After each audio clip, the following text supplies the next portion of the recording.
Hey Canucks fans, I'm pretty darn excited about tonight's preseason game for two main reasons. And I think you can guess what those reasons are. I'm Canuck Clay. I'm the founder of the GLCPC, the Good Looking Canucks Positivity Club. This is my Canucks take on one take. It's Clay's Canucks commentary for Thursday, October the 7th. If you're new, this is what you should do. Hit the subscribe button now for daily Canucks insight that's positive, timely, and trustworthy. As always, this vlog is brought to you by Perform and Transform, personal training and weight loss. Sign up now for a free 7-day trial using the link in my video description. Thanks to everyone who joined me for my members only live stream. It was a more chill group as expected, but we had a lot of fun last night. So thanks to members for joining me.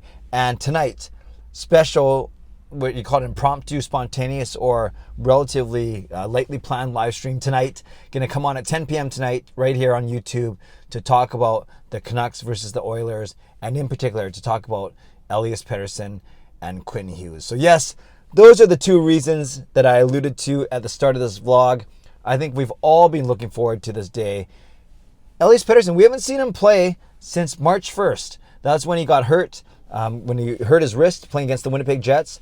So it's been April, May, well, count March, April, May, June, July, August, September, October. It's been 8 months since we've seen Petey play. So I can't wait to see what he's going to do. He says he's hungrier than he's ever been. He said he's fully recovered. And yeah, I don't know who's going to line up with. Is it going to be with Besser out? Will it be someone like Garland and Chiasson, who has they practiced yesterday?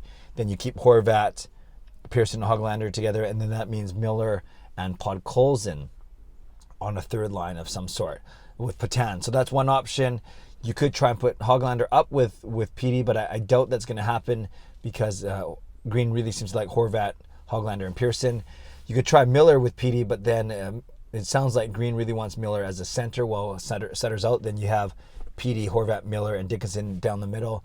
So yeah, it might be then Connor Garland, unless I guess the counter to that would be if somehow Travis Green puts that Miller, Garland, Podkolzin line back together, and if you go Horvat, Pearson, Hoglander, that doesn't leave anyone for Petey except Jason Dickinson, and then with Besser being out, then it's got to be Patan or Chiasson. So I look to see them potentially play how they practiced yesterday. We don't know how they are going to line up until tonight because there's no game day skate. So, or at least game day. Yeah, there's no game day skate. I think there'll be some sort of media availability. I just don't know when that's going to happen today.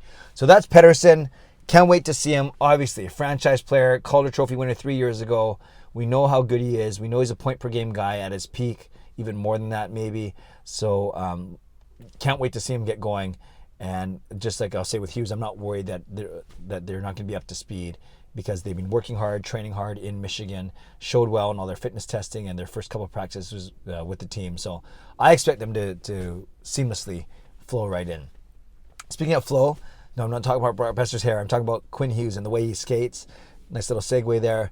Quinn Hughes, he did play the entire season last season, so he hasn't been off nearly as long as Pettersson, but still the same tricky contract situation. And Quinn Hughes, everyone is hoping for a bounce back year for him. He had such a good rookie year, coming as a runner-up to Cale Makar for Calder Trophy. Then last year he took a step back. You could argue the whole team took a step back last year. PD didn't even play half the games. You had guys battling COVID, almost the entire team. And then some really uneven play by the team, COVID notwithstanding. And Hughes is a perfect representative of that. He had some flashes of great offensive play.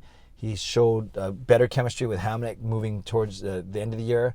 But there were a lot of times where he struggled, not only on offense, but more importantly in the defensive end. And he is a defenseman, first and foremost. So yes, we know that the offensive firepower is there, the skills there. We know that he can run a power play, all those things, which I'll get to in a second. But I think defensively, we want to see him improve. So he says he's gotten stronger. He's worked on his game. You know, the mysterious Brad Shaw. We'll see what kind of impact he has on the team's defensive structure. So I'm looking forward to seeing Quinn Hughes just as much as I'm looking forward to seeing Pettersson. Now everyone talks about they don't like Hughes and Myers together. So with Hamonic out, it looks like it could be OEL and Myers, and then you put Hughes with Pullman. And you do that if you don't think that Luke Shen can handle top 4 minutes, whereas Pullman can. And if you want Hughes playing top 4 minutes, right? Ekman-Larsson and Hughes, that's a nice strong side, pairing on the left side, a 1-2 punch. So then maybe you have to go Pullman, so then it's not Schenn playing up too many minutes. And then you can have a third pairing of Rathbone and Schenn, or Hunt and Schenn, whatever you want to do. So I expect to see Hughes play with Pullman tonight. I'm looking forward to see how that translates on the ice in an actual game situation. Now, lastly, with Hughes and Petey coming back, you think of the power play, because they're both such offensively gifted players. And there's been a lot of talk, do they stack one unit and go with the same unit as last year? Horvat, Miller, Besser, Pettersson, and Hughes. Leaving you a second unit, which still can be good, of Oliver, Ekman-Larsson, Garland, Pearson, Hoglander, and one more guy, whether it's Podkolzin or someone like that. Or do you kind of even them out a bit? And then, the way they practiced in the first week, they actually had Hughes, Pettersson, and Besser on a second unit, where you have Ekman-Larsson, Garland, Miller, and Horvat on the first unit. And then you kind of fill in the gaps with there, where there's a Chase on here and then a Pearson and Hoglander there. But the point is, I've always said you shouldn't really have Garland and Besser on the same power play unit. They're the same type of player from a standpoint of right shot guys, one-timers from the left circle. So if you split up Garland and Besser already, do you want to keep Garland with OEL because of their chemistry there? And do you want to keep Besser with his former teammates? So if you do that, then it's a matter of who you're going to put where. I have a feeling tonight, because it's the first game, they're going to put Petey and Hughes, roll them out on the first unit. And that's the way they practiced yesterday, actually, with Petey, Hughes, Miller, Horvat, and then I think it was Chason, who I'm inexplicably is still on his PTO. So I look forward to seeing that as well. So not only do I look forward to seeing them on regular, even strength, but I especially look forward to seeing them together on the power play. So that's tonight.